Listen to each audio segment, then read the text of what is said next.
All right, the Detroit Lions get a interesting front office update. What I mean by that is Brad Holmes, Dan Campbell, like our leadership, basically. Pride of Detroit put this together, and it's really interesting to kind of look at it. Made me think of a couple things. Before we get into that, got the camo hat on. Let me know in the comments. Are you hunting?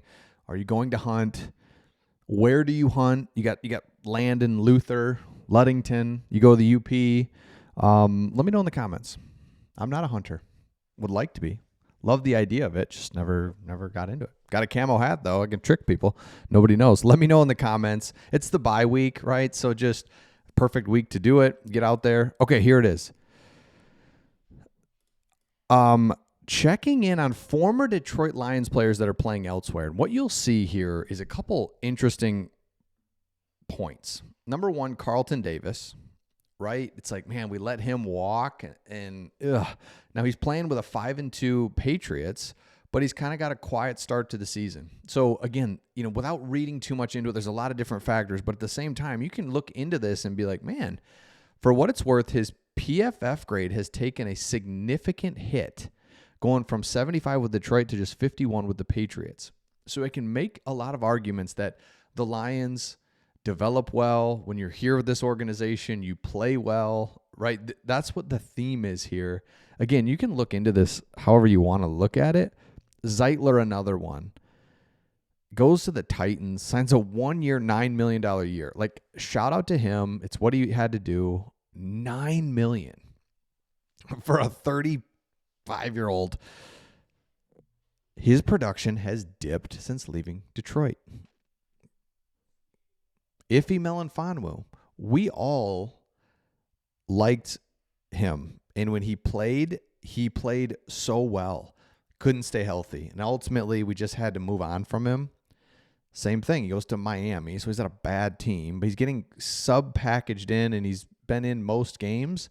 But nothing great. Just nothing great. James Mitchell, we all liked him. Same thing. Couldn't really stay healthy. Signs a 1-year, $1 million deal with the Panthers.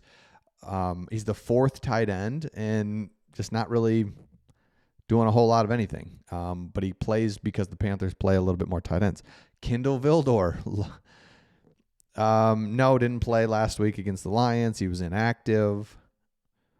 And then Tim Patrick. This is the one I love, is we trade him away for a 6th-round pick, which doesn't seem like a lot, but it now – these later round picks have really turned into something, because in the 90s, it was like first rounders, second rounders, third rounders. After that, it didn't really matter. Now everybody's got money in terms of colleges, and everyone's on their nutrition and watching film. And there's just, it used to be like 17 really good college programs. Now there's 70.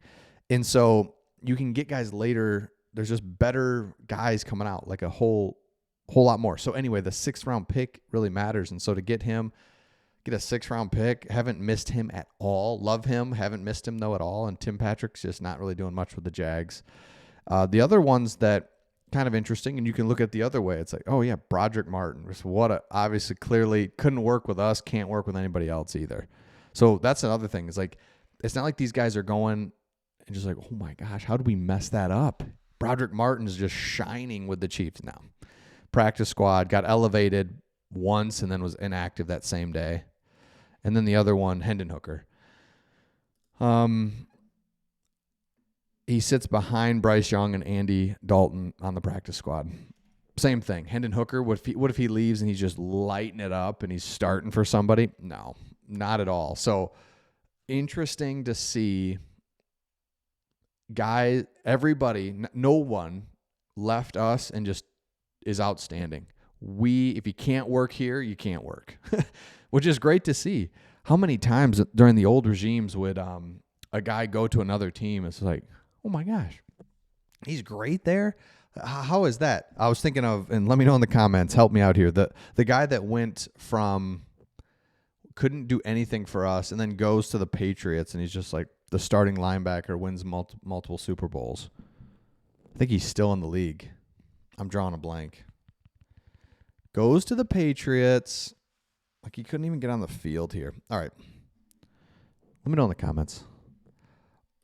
couple other things. Bye week, we're number 2 in the power rankings, according to PFF. And again, power rankings are just kind of what I like about them is you can just kind of see where you're at in relation to the rest of the league.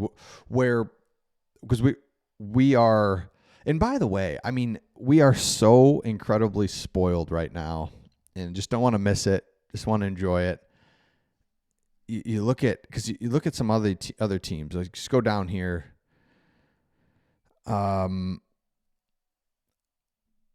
Where are right here, Washington Commanders. I just kind of keep going back to them. This was a team that, oh my gosh, they had one year that was good last year. Wait till next year. We got Jaden Daniels, blah, blah, blah, blah, blah. They've lost 3 out of 4. And man, that's the Lions. It's just 3 years now of winning. Haven't lost back-to-back games. Dominating too. That's the part that I think we kind of miss. We can easily miss is how we've dominated teams, good teams, bad teams. Like we couldn't win. Now we're just going away with victories. It's like mid third quarter. It's like, well, let's just finish this game out.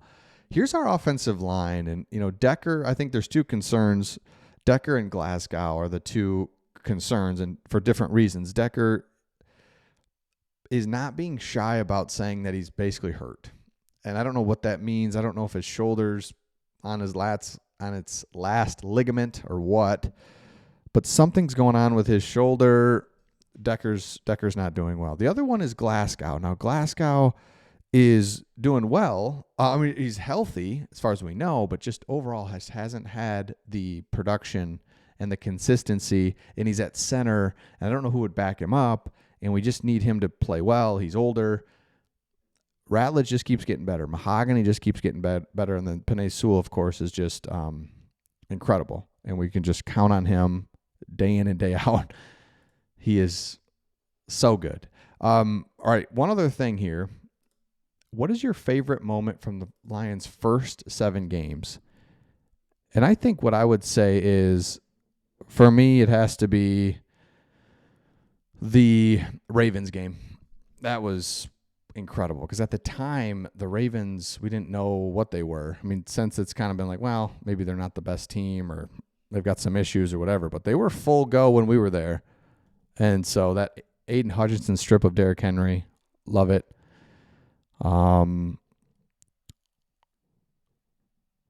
Let's see. The other one, yeah, the Ravens game for me.